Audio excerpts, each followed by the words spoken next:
আসসালামু আলাইকুম, সবাইকে স্বাগত। আজকে আমরা শিখব খুব সহজে কিভাবে দশমিক সংখ্যাকে বাইনারি সংখ্যায় রূপান্তর করা যায়। Convert decimal number into binary number. তো তার আগে জানা উচিত যে দশমিক সংখ্যা কি। দশমিক সংখ্যা হচ্ছে যে সংখ্যা পদ্ধতিতে 10টি অঙ্ক বা ডিজিট ব্যবহার করা হয় তাকে দশমিক সংখ্যা পদ্ধতি বলে। প্রাচীন ভারতে এই পদ্ধতির প্রচলন প্রথম শুরু হয় বলে একে হিন্দু সংখ্যা পদ্ধতিও বলা হয়।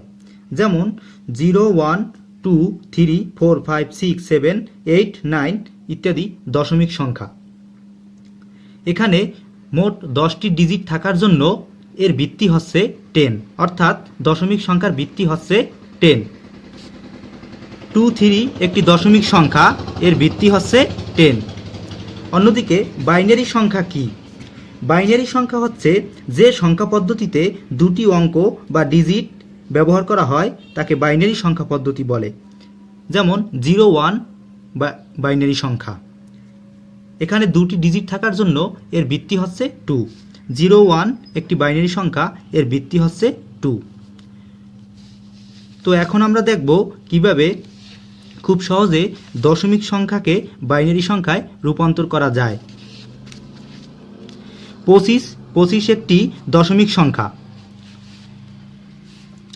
এই দশমিক সংখ্যাকে যদি আমি বাইনারি সংখ্যায় রূপান্তর করতে চাই তাহলে আমরা জানি বাইনারি সংখ্যার ভিত্তি হচ্ছে 2।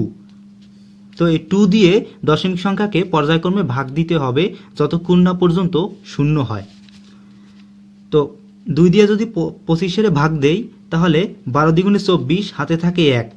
আবার 2 দিয়ে যদি 12-এর ভাগ দেই তাহলে 6 দ্বিগুণে 12, হাতে থাকে 0। আবার 2 দিয়ে যদি 6-এর ভাগ দেই 3 দ্বিগুণে 6, হাতে থাকে 0। আবার 2 দিয়ে যদি 3-এর ভাগ দেই 2 একে 2, হাতে থাকে 1। আবার 2 দিয়ে যদি 1-এর ভাগ দেই তাহলে 2 একে 2, হাতে থাকে, অর্থাৎ এখানে 2 দিয়ে যদি 1-এর ভাগ দেই তাহলে 2 একে 2 হয় না, অর্থাৎ 0 বার যায়, হাতে থাকে 1। তো এখন আমরা কিভাবে সংখ্যাগুলো কাউন্ট করব? যে দশমিক সংখ্যা থেকে বাইনারি সংখ্যা নিতে হলে বাইনারি সংখ্যা উপর থেকে নিচে আসবো নাকি নিচ থেকে উপরে ধরব, এটা একটা বিষয়। সো 25 যেহেতু পূর্ণ সংখ্যা, এখানে 25 যেহেতু পূর্ণ সংখ্যা, তাই পূর্ণ সংখ্যার ক্ষেত্রে এমএসবি হচ্ছে নিচে, এলএসবি হচ্ছে উপরে। অর্থাৎ এমএসবি কি? এমএসবি মানে কি? এমএসবি হচ্ছে মোস্ট সিগনিফিক্যান্ট বিট, অন্যদিকে এলএসবি হচ্ছে লিস্ট সিগনিফিক্যান্ট বিট। অর্থাৎ মোস্ট সিগনিফিক্যান্ট বিট মানে হচ্ছে সর্বোচ্চ গুরুত্বের মান, আর এলএসবি হচ্ছে সর্বনিম্ন গুরুত্বের মান। তো এখানে আমরা 25 সংখ্যার দশমিক যেহেতু ভিত্তি 10, সো এখানে বাইনারি সংখ্যা হবে নিচ থেকে উপরে, নিচ থেকে উপরে, অর্থাৎ এমএসবি থেকে এলএসবি পর্যন্ত। এখানে প্রথম হচ্ছে 1 দিছি, তারপরে হচ্ছে 1 1, তারপর দিছি 0 0 দিছি, তারপর দিছি 0 0, তারপর 1 1। তো এখানে নিচ থেকে উপরে হবে বাইনারি সংখ্যার মান, অর্থাৎ এমএসবি থেকে এলএসবি পর্যন্ত হবে এর মান। যেহেতু পূর্ণ সংখ্যা, সবসময় মনে রাখতে হবে যে পূর্ণ সংখ্যা থাকলে নিচ থেকে উপরে হবে বাইনারি সংখ্যার মান। তো চলো আমরা আরেকটা উদাহরণ দেখি। আরেকটা উদাহরণ হচ্ছে একটা দশমিক সংখ্যা দেওয়া আছে, তার মধ্যে ভগ্নাংশ আছে। তো এই সংখ্যাটিকে বাইনারিতে কিভাবে আমরা রূপান্তর করব? এখানে দুইটি পার্ট, একটি হচ্ছে পূর্ণ সংখ্যা, এই 23 হচ্ছে একটা পূর্ণ সংখ্যা, এবং 0.125 আরেকটি সংখ্যা দশমিক। তো আমরা আলাদা আলাদাভাবে বের করব। প্রথমে 23 একটি পূর্ণ সংখ্যাটা বের করব, তারপর দশমিক অর্থাৎ ভগ্নাংশ সংখ্যাটা বের করব।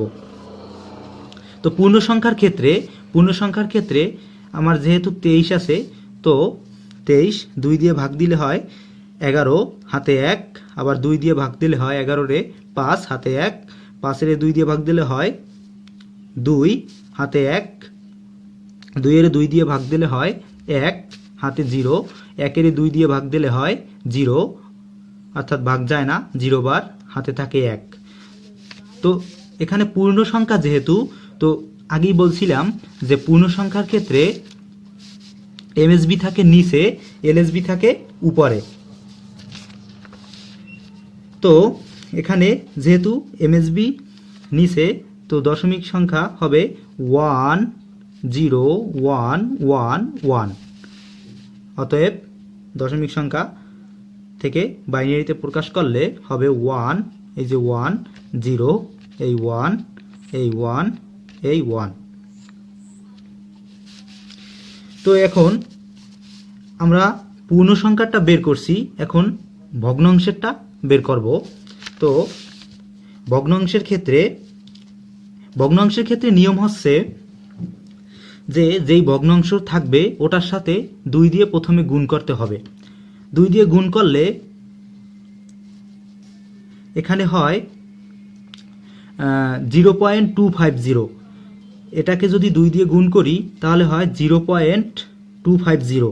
যেহেতু 0 শুধু পয়েন্ট আসছে 0.250, তার মানে এই পয়েন্ট এখানে 0 হবে, আর 0.250 ইন্টু 2, আবার এর সাথে 2 গুণ হবে। এর সাথে 2 গুণ হলে আবার হয় 0.500। তার মানে এখানেও পূর্ণ সংখ্যা আসে নাই। পূর্ণ সংখ্যা না আসার জন্য ডান পাশে 0 হবে, আর ওই 0.50 সাথে আবার 2 গুণ হবে। যতক্ষণ না পর্যন্ত পূর্ণ সংখ্যা না আসবে ততক্ষণ পর্যন্ত আমাদের এভাবে গুণ দিতে হবে 2 দিয়ে। 2 দিয়ে কেন গুণ দেব? কারণ আমরা দশমিক থেকে বাইনারিতে নিচ্ছি, আর বাইনারির বেজ হচ্ছে 2, তাই আমরা 2 দিয়ে গুণ দিব। তো এখানে এটাকে 2 দিয়ে গুণ দিলে এখানে হয় 1, তার মানে আমার পূর্ণ সংখ্যা আসছে। সো আমরা আর গুণ না দিলেও হবে। তার মানে এখানে দশমিক এই সংখ্যাটার বাইনারি সংখ্যা হবে এটা। এখানে একটা কথা মনে রাখতে হবে যে ভগ্নাংশের ক্ষেত্রে এমএসবি এবং এলএসবির মান আলাদা। আমরা পূর্ণ সংখ্যার ক্ষেত্রে দেখছিলাম এমএসবি থাকে নিচে আর এলএসবি থাকে উপরে, কিন্তু এখানে সম্পূর্ণ বিপরীত। ভগ্নাংশের ক্ষেত্রে এমএসবি থাকে উপরে এবং এলএসবি থাকে নিচে। ভগ্নাংশের ক্ষেত্রে মনে রাখতে হবে এমএসবি উপরে এবং এলএসবি নিচে। তার মানে আমরা ডান পাশে যে সংখ্যাগুলো আছে এই সংখ্যাগুলোকে আমরা উপর থেকে নিচে কাউন্ট করব। যেমন এই যে 0.001, তার মানে ভগ্নাংশের দশমিক সংখ্যা হবে, ভগ্নাংশের দশমিক সংখ্যার বাইনারি সংখ্যা হবে 0.001। বাইনারি সংখ্যার ভিত্তি যেহেতু 2, সো 2। এখন টোটাল সংখ্যাটা হচ্ছে 23.125। এর দশমিক সংখ্যার বাইনারি সংখ্যা হবে, আমরা পূর্ণ সংখ্যার বেলায় পাইছিলাম, এই যে পূর্ণ সংখ্যার বেলায় পাইছিলাম 10111। সো এখানে পূর্ণ সংখ্যাটা হবে, এবং দশমিকের বেলায় পাইছিলাম 0.001।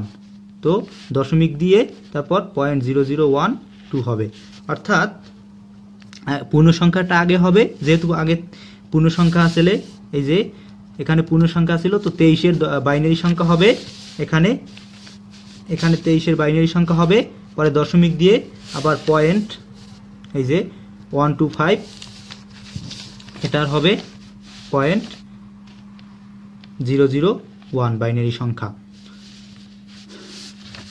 তো বন্ধুরা, আমরা শিখলাম কিভাবে খুব সহজেই দশমিক সংখ্যা থেকে বাইনারি সংখ্যায় রূপান্তর করা যায়। তো মনে রাখতে হবে যে এমএসবি এলএসবি এই দুইটা জিনিস মাথায় রাখতে হবে। পূর্ণ সংখ্যার ক্ষেত্রে এমএসবি হবে নিচে, এলএসবি হবে উপরে, এবং দশমিক সংখ্যার ক্ষেত্রে এমএসবি হবে উপরে এবং এলএসবি হবে নিচে। এই জিনিসটা মাথায় রাখতে হবে। এমএসবি হচ্ছে মোস্ট সিগনিফিক্যান্ট বিট আর এলএসবি হচ্ছে লিস্ট সিগনিফিক্যান্ট বিট। তো এভাবে আমরা খুব সহজে দশমিক সংখ্যা থেকে বাইনারি সংখ্যায় রূপান্তর করতে পারি। অর্থাৎ এখানে আমাদের খেয়াল রাখতে হবে যে বাইনারি সংখ্যার বেজ হচ্ছে 2। এই 2 বেজ হওয়ার জন্য আমরা যে কোনো দশমিক সংখ্যা থাকুক এই 2 দিয়ে পর্যায়ক্রমে ভাগ দিতে থাকবো ওই দশমিক সংখ্যাকে যতক্ষণ না পর্যন্ত আমাদের এখানে 0 না আসে, ভাগফল 0 না আসে। তারপর আমরা এই ভাগশেষ কাউন্ট করব, এই যে ভাগশেষ কাউন্ট করব বাইনারি সংখ্যা হিসাবে। আর পূর্ণ সংখ্যার ক্ষেত্রে এমএসবি থাকবে নিচে এবং এলএসবি থাকবে উপরে। মোস্ট সিগনিফিক্যান্ট বিট থাকবে নিচে পূর্ণ সংখ্যার ক্ষেত্রে, আর ভগ্নাংশের ক্ষেত্রে মোস্ট সিগনিফিক্যান্ট বিট থাকবে উপরে। এইটা আমাদের খেয়াল রাখতে হবে। তাহলেই আমরা অতি সহজে দশমিক থেকে বাইনারি সংখ্যায় রূপান্তর করতে পারবো। প্রত্যেকটা ম্যাথই ঠিক একই নিয়ম। সো বন্ধুরা, সবাই ভালো থাকো। আসসালামু আলাইকুম।